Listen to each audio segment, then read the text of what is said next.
ನಮಸ್ಕಾರ ವೀಕ್ಷಕರೇ. ಯುದ್ಧದ ಹೊತ್ತಲ್ಲೇ ಭಾರತ ಸರ್ಕಾರ ಮಹತ್ವದ ನಿರ್ಧಾರವೊಂದನ್ನು ಕೈಗೊಂಡಿದೆ. ಭೀಕರ ಯುದ್ಧ ನಡೀತಾ ಇರುವಾಗಲೇ ಇಮಿಡಿಯೇಟ್ ಆಗಿ ಕದನ ವಿರಾಮ ಘೋಷಣೆ ಆಗಿದೆ. ಈ ವಿಚಾರವನ್ನ ಅಮೆರಿಕ ಅಧ್ಯಕ್ಷ ಡೊನಾಲ್ಡ್ ಟ್ರಂಪ್ ಘೋಷಣೆ ಮಾಡಿದ್ದಾರೆ. ಸಡನ್ ಆಗಿ ಈ ನಿರ್ಧಾರವನ್ನ ತೆಗೆದುಕೊಂಡಿದ್ದು ಹಲವು ಗೊಂದಲ ಹಾಗೂ ಚರ್ಚೆಗಳಿಗೆ ಕಾರಣವಾಗಿದೆ.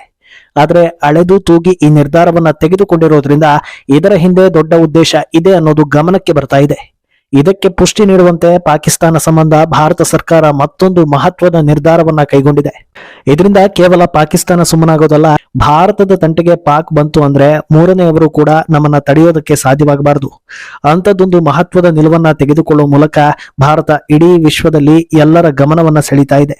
ಭಾರತ ಯಾಕೆ ಇಂಥದ್ದೊಂದು ಕಠಿಣ ನಿರ್ಧಾರವನ್ನ ತೆಗೆದುಕೊಳ್ತಾ ಇದೆ ಅನ್ನೋದಕ್ಕೂ ಸಾಕಷ್ಟು ಪ್ರಮುಖ ಕಾರಣಗಳಿವೆ. ಇದೆಲ್ಲವನ್ನ ಒನ್ ಬೈ ಒನ್ ವಿವರಿಸ್ತಾ ಹೋಗ್ತೀವಿ. ಈ ವಿಡಿಯೋವನ್ನ ತಪ್ಪದೆ ಕೊನೆ ತನಕ ನೋಡಿ. ಅದಕ್ಕೂ ಮುನ್ನ ಮೀಡಿಯಾ ಮಾನ್ಸ್ಟರ್ ಚಾನೆಲ್ ಅನ್ನ ತಪ್ಪದೆ ಸಬ್ಸ್ಕ್ರೈಬ್ ಮಾಡಿ. ಎಸ್, ಅದೆಷ್ಟೋ ದಶಕಗಳ ಬಳಿಕ ಮೊದಲ ಬಾರಿಗೆ ಭಾರತ ಯುದ್ಧಕ್ಕೆ ಹೆಜ್ಜೆ ಇಟ್ಟಿತು. ಇಷ್ಟು ದಿನ ಸಹಿಸಿಕೊಂಡು ಸಾಕಾಗಿ ಕೊನೆಗೂ ಬಂದೂಕು ಹಿಡಿದಿದ್ದ ಭಾರತೀಯ ಸೇನೆ ಈ ಬಾರಿ ಪಾಕಿಸ್ತಾನವನ್ನ ಪ್ರಪಂಚ ಭೂಪಟದಿಂದಲೇ ನಾಶ ಮಾಡುತ್ತೆ ಅನ್ನೋ ಭರವಸೆಯನ್ನ ಮೂಡಿಸಿತ್ತು. ಆದರೆ ದಿಢೀರಂತ ಕದನ ವಿರಾಮ ಅನೌನ್ಸ್ ಆಗಿದೆ. ಭಾರತ ರಾತ್ರೋರಾತ್ರಿ ಯುದ್ಧವನ್ನ ಆರಂಭಿಸುತ್ತೆ ಅಂತಲೂ ಯಾರು ಊಹಿಸಿರ್ಲಿಲ್ಲ, ಮುಂದುವರಿಸುತ್ತೆ ಅಂತಲೂ ಯಾರು ಅಂದುಕೊಂಡಿರ್ಲಿಲ್ಲ. ಈಗ ಕದನ ವಿರಾಮದ ಬಗ್ಗೆಯೂ ಯಾರಿಗೂ ಸಿಗ್ನಲ್ ಇರಲಿಲ್ಲ. ಆದ್ರಿಂದ ಯುದ್ಧದ ವಿಚಾರದಲ್ಲಿ ನಾವು ಏನಂದುಕೊಂಡಿದ್ದೀವೋ ಅದಕ್ಕಿಂತಲೂ ಬೇರೆ ರೀತಿಯದ್ದೇ ಬೆಳವಣಿಗೆಗೆ ಭಾರತ ಸಾಕ್ಷಿ ಆಗ್ತಾ ಇದೆ. ಅಂದಹಾಗೆ ಭಾರತದ ಈ ನಿರ್ಧಾರದ ಹಿಂದೆ ಅಚಾನಕ್ ಆಗಿ ಪ್ರತ್ಯಕ್ಷ ಆಗಿರೋದು ಅಮೆರಿಕ ಅಧ್ಯಕ್ಷ ಡೊನಾಲ್ಡ್ ಟ್ರಂಪ್. ಭಾರತ ಸರ್ಕಾರ ಅನೌನ್ಸ್ ಮಾಡೋದಕ್ಕೂ ಮುನ್ನವೇ ಟ್ರಂಪ್ ಈ ವಿಚಾರವನ್ನ ಜಗತ್ತಿಗೆ ತಲುಪಿಸಿದ್ದಾರೆ. ಟ್ವೀಟ್ ಮೂಲಕ ಈ ವಿಚಾರವನ್ನು ಹಂಚಿಕೊಂಡಿರೋ ಟ್ರಂಪ್, ಭಾರತ ಮತ್ತು ಪಾಕಿಸ್ತಾನ ಕದನ ವಿರಾಮಕ್ಕೆ ಒಪ್ಪಿಗೆ ಸೂಚಿಸಿವೆ. ಇದನ್ನ ಘೋಷಣೆ ಮಾಡೋದಕ್ಕೆ ನನಗೆ ತುಂಬಾ ಸಂತಸವಾಗ್ತಾ ಇದೆ. ಈ ಒಂದು ನಿರ್ಧಾರದಿಂದ ಎರಡೂ ದೇಶಗಳಿಗೂ ಅಭಿನಂದನೆ ತಿಳಿಸ್ತೇನೆ ಅಂತ ಹೇಳಿದ್ದಾರೆ. ಆದ್ರೆ ಇಲ್ಲಿ ಗಮನಿಸಬೇಕಾಗಿರೋ ಇನ್ನೊಂದು ಮಹತ್ವದ ವಿಚಾರ ಅಂದ್ರೆ ಅದು ಮಧ್ಯಸ್ಥಿಕೆ ವಹಿಸಿದ್ದು ಅಮೆರಿಕ ಅನ್ನೋದನ್ನ ಟ್ರಂಪ್ ಹೈಲೈಟ್ ಮಾಡ್ತಾ ಇರೋದು. ಎರಡೂ ದೇಶಗಳ ಜೊತೆಗೆ ಸುದೀರ್ಘ ಮಾತುಕತೆ ನಡೆಸಿದ ಬಳಿಕ ಇವರಿಬ್ಬರು ಒಪ್ಪಿಕೊಂಡ್ರು ಅನ್ನೋದನ್ನ ಹೈಲೈಟ್ ಮಾಡಿದೆ. ಇದು ಹಲವರಲ್ಲಿ ಅಸಮಾಧಾನ, ಆಕ್ರೋಶ ಹಾಗೂ ಇನ್ನಿತರೆ ಅಭಿಪ್ರಾಯಗಳು ಬರುವಂತೆ ಮಾಡ್ತಾ ಇದೆ. ನಮ್ಮನ್ನ ಆಳ್ತಾ ಇರೋದು ಅಮೆರಿಕನ ಅನ್ನೋದನ್ನು ಕೂಡ ಹಲವರು ಕೇಳ್ತಾ ಇದ್ದಾರೆ. ಆದ್ರೆ ಇಲ್ಲಿ ಗಮನಿಸಬೇಕಾಗಿರೋ ಸೂಕ್ಷ್ಮ ವಿಚಾರ ಏನಂದ್ರೆ ಇದು ಕದನಕ್ಕೆ ವಿರಾಮ ಅಷ್ಟೇ, ಮತ್ತೆ ಕದನ ಮಾಡಲ್ಲ ಅನ್ನೋದನ್ನ ಭಾರತವೂ ಹೇಳಿಲ್ಲ, ಮಾಡ್ಲೇಬೇಡಿ ಅಂತ ಟ್ರಂಪ್ ಕೂಡ ಹೇಳಿಲ್ಲ. ಈ ನಿರ್ಧಾರಕ್ಕೆ ಹಲವು ಆಯಾಮಗಳಿದ್ದು ಅದರಲ್ಲಿ ಒಂದು ಆಯಾಮವನ್ನ ನಾವೀಗ ಹೇಳ್ತೀವಿ. ಅದೇನಂದ್ರೆ ಟ್ರಂಪ್ ಮೋದಿ ಹಾಗೂ ಭಾರತದ ಆಪ್ತ ಮಿತ್ರ. ವಿಶ್ವದಲ್ಲಿ ನಾನೇ ನಂಬರ್ 1 ಆಗಿರ್ಬೇಕು ಅನ್ನೋದು ಅಮೆರಿಕದ ಹುಟ್ಟುಗುಣ. ಈಗ ಇಬ್ಬರ ಮಧ್ಯೆ ನಾನು ಮಧ್ಯಸ್ಥಿಕೆ ಮಾಡಿದ್ದು ಅನ್ನೋದು ಅಮೆರಿಕಕ್ಕೆ ಒಂದು ಹಿರಿಮೆ. ಆ ಹಿರಿಮೆ ಅವರಿಗೆ ಸಿಕ್ಕೋದ್ರಿಂದ ಭಾರತಕ್ಕೆ ನಷ್ಟ ಅಂತೂ ಆಗಿಲ್ಲ.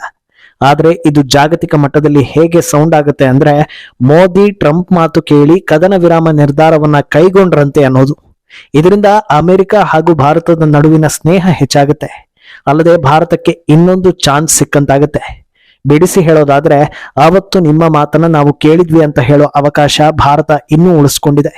ಅಂದಹಾಗೆ ಇಲ್ಲಿ ಭಾರತವನ್ನ ಡಾಮಿನೇಟ್ ಮಾಡಬೇಕು ಅನ್ನುವ ಅಥವಾ ನಾನು ಹೇಳಿದ್ದನ್ನೇ ಮೋದಿ ಕೇಳಬೇಕು ಅನ್ನೋ ಏಕೈಕ ಉದ್ದೇಶ ಟ್ರಂಪ್ಗೆ ಇದ್ದಿದ್ರೆ ಈಗ ಈ ಮಾತನ್ನ ಹೇಳ್ತಾ ಇರ್ಲಿಲ್ಲ. ಯಾವಾಗ ಮೊದಲ ಬಾರಿಗೆ ಭಾರತ ಪ್ರತೀಕಾರದ ಅಟ್ಯಾಕ್ ಮಾಡ್ತೋ ಆಗ್ಲೇ ಅದನ್ನ ತಡೆಯೋ ಕೆಲಸ ಟ್ರಂಪ್ ಮಾಡ್ತಾ ಇದ್ರು. ಆದ್ರೆ ಹಾಗೆ ಮಾಡಿಲ್ಲ.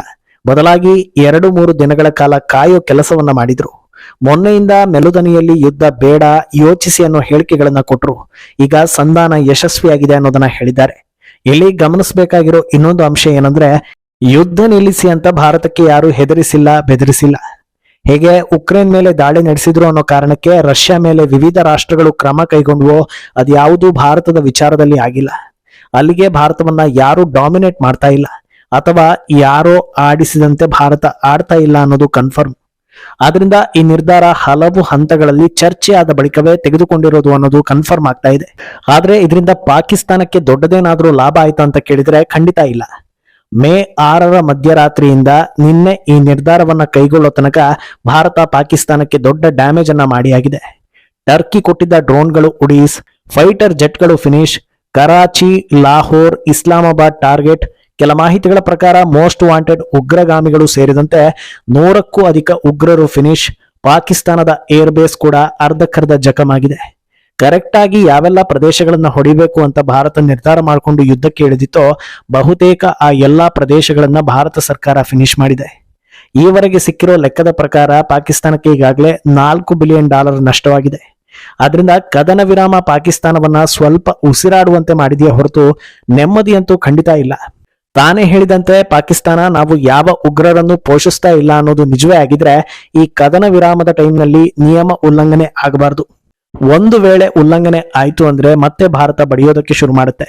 ಇನ್ನು ಇದೇ ಹೊತ್ತಲ್ಲಿ ಭಾರತ ತೆಗೆದುಕೊಂಡಿರೋ ಮತ್ತೊಂದು ಮಹತ್ವದ ನಿರ್ಧಾರ ಅಂದ್ರೆ ಅದು ಪಾಕಿಸ್ತಾನದ ಕಡೆಯಿಂದ ಭಾರತದ ಮೇಲೆ ಯಾವ ಉಗ್ರ ಚಟುವಟಿಕೆ ನಡೆದ್ರೂ ಅದನ್ನ ಆಕ್ಟ್ ಆಫ್ ವಾರ್ ಅಂತ ಪರಿಗಣಿಸಲಾಗುತ್ತೆ ಅನ್ನೋದು. ಕೇಳೋದಕ್ಕೆ ಬಹಳ ಚಿಕ್ಕದಾಗಿದೆ, ಇದರಿಂದ ಏನಾಗುತ್ತೆ ಅನ್ನೋ ಪ್ರಶ್ನೆ ಹುಟ್ಟೋದು ಸಹಜವೇ. ಆದ್ರೆ ಇದು ಭಾರತದ ಭವಿಷ್ಯದ ದೃಷ್ಟಿಯಿಂದ ಬಹಳ ಮಹತ್ವದ ನಿರ್ಧಾರ. ಅಲ್ಲದೆ ಕದನ ವಿರಾಮದ ಸಂದರ್ಭದಲ್ಲಿ ಈ ನಿರ್ಧಾರ ಭಾರತಕ್ಕೆ ದೊಡ್ಡ ಅನುಕೂಲವನ್ನ ಮಾಡಿಕೊಡುತ್ತೆ. ಪಾಕಿಸ್ತಾನದ ಟ್ರ್ಯಾಕ್ ರೆಕಾರ್ಡ್ ತೆಗಿತಾ ಬಂದ್ರೆ ಹಲವು ಅಟ್ಯಾಕ್, ಹೈಜಾಕ್ ಹೀಗೆ ಸಾಕಷ್ಟು ದುಷ್ಕೃತ್ಯಗಳು ಸಿಗುತ್ತೆ. ಇದೆಲ್ಲ ಆದಾಗ್ಲೂ ಚರ್ಚೆ, ಪಂಚಾಯಿತಿ, ಶಾಂತಿ, ಮಣ್ಣಾಂಗಟ್ಟಿ ಅಂತ ಅಂತಾರಾಷ್ಟ್ರೀಯ ಮಟ್ಟದಲ್ಲಿ ಮಾತುಕತೆ ನಡೀತಾನೆ ಬಂತು ಬಿಟ್ರೆ ಅವರ ಮೇಲೆ ಖಡಕ್ ಆಕ್ಷನ್ ತೆಗೆದುಕೊಳ್ಳೋದಕ್ಕೆ ಆಗ್ತಾ ಇರಲಿಲ್ಲ. ಆದ್ರೆ ಇನ್ನು ಮುಂದೆ ಹಾಗಾಗೋದಿಲ್ಲ. ಪಾಕಿಸ್ತಾನ ಭಾರತದ ಗಡಿಯೊಳಗೆ ಒಂದು ಕಲ್ಲೆಸೆದ್ರೂ ಅದು ಆಕ್ಟ್ ಆಫ್ ವಾರ್ ಆಗುತ್ತೆ. ಭಾರತ ಮುಲಾಜೆ ಇಲ್ಲದೆ ಶಸ್ತ್ರಾಸ್ತ್ರಗಳನ್ನ ಕೈಗೆತ್ತಿಕೊಂಡು ಪ್ರತ್ಯುತ್ತರವನ್ನ ಕೊಡಬಹುದು. ವಿಶ್ವಸಂಸ್ಥೆಯ ಅಡಿಯಲ್ಲಿ ಬರೋ ದೇಶಗಳಿಗೆ ಒಂದು ನಿಯಮ ಇರುತ್ತೆ. ಅದೇನಂದ್ರೆ ಯಾವುದೇ ದೇಶ ಇನ್ನೊಂದು ದೇಶದ ಮೇಲೆ ಸಶಸ್ತ್ರ ಪಡೆಗಳನ್ನ ಬಳಸೋ ಹಾಗಿಲ್ಲ ಅನ್ನೋದು. ಒಂದೇ ವಿಶ್ವಸಂಸ್ಥೆ ಅದಕ್ಕೆ ಒಪ್ಪಿಗೆ ಕೊಡಬೇಕು, ಇಲ್ಲ ಅದು ಸೆಲ್ಫ್ ಡಿಫೆನ್ಸ್ ಆಗಿರ್ಬೇಕು ಅನ್ನೋ ನಿಯಮ ಇದೆ. ಆದ್ರೆ ಈ ಆಕ್ಟ್ ಆಫ್ ವಾರ್ಗೆ ಅಂತಾರಾಷ್ಟ್ರೀಯ ಮಟ್ಟದಲ್ಲಿ ಬೇರೆಯದ್ದೇ ಅರ್ಥ ಇದೆ. ಒಂದು ದೇಶದ ವಿರುದ್ಧ ಇನ್ನೊಂದು ದೇಶ ಆರ್ಮ್ಡ್ ಫೋರ್ಸ್ ಅನ್ನ ಕಳಿಸೋದಕ್ಕೆ ಮುಂದಾಗಿದೆ ಅಂದ್ರೆ ಅದು ಮಿಲಿಟರಿ ಕಾನ್ಫ್ಲಿಕ್ಟ್ಗೆ ಸಿಗ್ನಲ್ ಕೊಡುತ್ತೆ. ಇಷ್ಟು ದಿನಗಳ ಕಾಲ ಪಾಕಿಸ್ತಾನದ ಉಗ್ರರ ದಾಳಿಯನ್ನ ಟೆರರ್ ಅಟ್ಯಾಕ್ ಅಂತ ಪರಿಗಣಿಸಿ, ಕ್ರೈಮ್ ಅಂತ ಪರಿಗಣಿಸಿ ಕೊನೆಗೆ ಅದು ಯಾತಕ್ಕೂ ಪ್ರಯೋಜನ ಇಲ್ಲದ ಹಾಗಾಯಿತು. ಆದರೆ ಈಗ ಆಕ್ಟ್ ಆಫ್ ವಾರ್ ಅಂತ ಪರಿಗಣಿಸೋದ್ರಿಂದ ಅದರ ತೂಕವು ಹೆಚ್ಚುತ್ತೆ. ಯಾರಪ್ಪನ ಪರ್ಮಿಷನ್ ಇಲ್ಲದೆ ಭಾರತ ಸೆಲ್ಫ್ ಡಿಫೆನ್ಸ್ ಮಾಡ್ಕೊಳ್ಬಹುದು. ಈಗಲಾದ್ರೂ ಅಷ್ಟೇ ಕದನ ವಿರಾಮದ ಹೊತ್ತಲ್ಲಿ ಪಾಕಿಸ್ತಾನದ ಕಡೆಯಿಂದ ಒಂದು ಗುಂಡು ಹಾರಿದ್ರೂ ಭಾರತ ಯಾರ ಅಪ್ಪಣೆ ಕಾಯ್ತಾ ಕೂರೋ ಅವಶ್ಯಕತೆ ಇರೋದಿಲ್ಲ. ಆಕ್ಟ್ ಆಫ್ ವಾರ್ ಅಂತ ಪರಿಗಣಿಸಿ ಮುನ್ನುಗ್ಬಹುದು. ಆದ್ರಿಂದ ಈ ಬಾರಿ ಮೊದಲು ಪಾಕಿಸ್ತಾನದ ಕಡೆಯಿಂದ ನಿಯಮ ಉಲ್ಲಂಘನೆ ಆಗ್ಲಿ ಅಂತ ಭಾರತ ಕಾದು ಹೊಡೆಯೋ ತಂತ್ರವನ್ನ ಉಪಯೋಗಿಸೋ ಸಾಧ್ಯತೆ ಇರುತ್ತೆ. ಅಲ್ಲದೆ ಈಗ ಪಾಕಿಸ್ತಾನ ಸೈನ್ಯವನ್ನ, ಉಗ್ರರನ್ನ ಪ್ರತ್ಯೇಕವಾಗಿಟ್ಟು ಜಾಗತಿಕ ಮಟ್ಟದಲ್ಲಿ ನಾಟಕ ಆಡೋದಕ್ಕೂ ಸಾಧ್ಯವಿಲ್ಲ. ಯಾಕಂದ್ರೆ ಮೊನ್ನೆ ನಡೆದ ದಾಳಿಯಲ್ಲಿ ಉಗ್ರರು ಮೃತರಾಗಿರೋದನ್ನ, ಅವರ ಅಂತ್ಯ ಸಂಸ್ಕಾರವನ್ನ, ಅದರಲ್ಲಿ ಪಾಕ್ ಆರ್ಮಿ ಭಾಗಿಯಾಗಿರೋದನ್ನ ಎಲ್ಲವನ್ನೂ ಅವರ ಮಾಧ್ಯಮಗಳೇ ನೇರ ಪ್ರಸಾರ ಮಾಡಿದ್ದು ಇಡೀ ಜಗತ್ತೇ ಕೂತ್ಕೊಂಡು ನೋಡಿದೆ. ಇಷ್ಟು ದಿನ ಭಾರತದ ಒಳಗಿರೋ ಕೆಲ ನಾಲಾಯಕರು ಪಾಕಿಸ್ತಾನಿ ಆರ್ಮಿಯೇ ಬೇರೆ, ಉಗ್ರರೇ ಬೇರೆ ಅಂತ ಅನಾವಶ್ಯಕ ವಾದ ಮಾಡ್ತಾ ಇದ್ರು. ಆದ್ರೆ ಈಗ ಪಾಕ್ ಉಗ್ರರು, ಆರ್ಮಿ ಎರಡು ಒಂದೇ ಅನ್ನೋದು ಕಾಮನ್ ಸೆನ್ಸ್ ಇರುವವರಿಗೆ ಅರ್ಥವಾಗಿದೆ. ಅದರಿಂದ ಪಾಕಿಸ್ತಾನಕ್ಕೆ ಮುಂದಿನ ಹಾದಿ ಕಷ್ಟವಾಗಿದೆ. ಸದ್ಯ ಎಲ್ಲರ ನಿರೀಕ್ಷೆ ಇದ್ದಿದ್ದು ಭಾರತ ಪಿಒಕೆಯನ್ನ ಹಿಂಪಡೆಯೋ ತನಕ ಯುದ್ಧವನ್ನ ನಿಲ್ಲಿಸೋದಿಲ್ಲ ಅನ್ನೋದು. ಆದ್ರೆ ಈಗ ತಾತ್ಕಾಲಿಕ ಬ್ರೇಕ್ ಬಿದ್ದಿದೆ.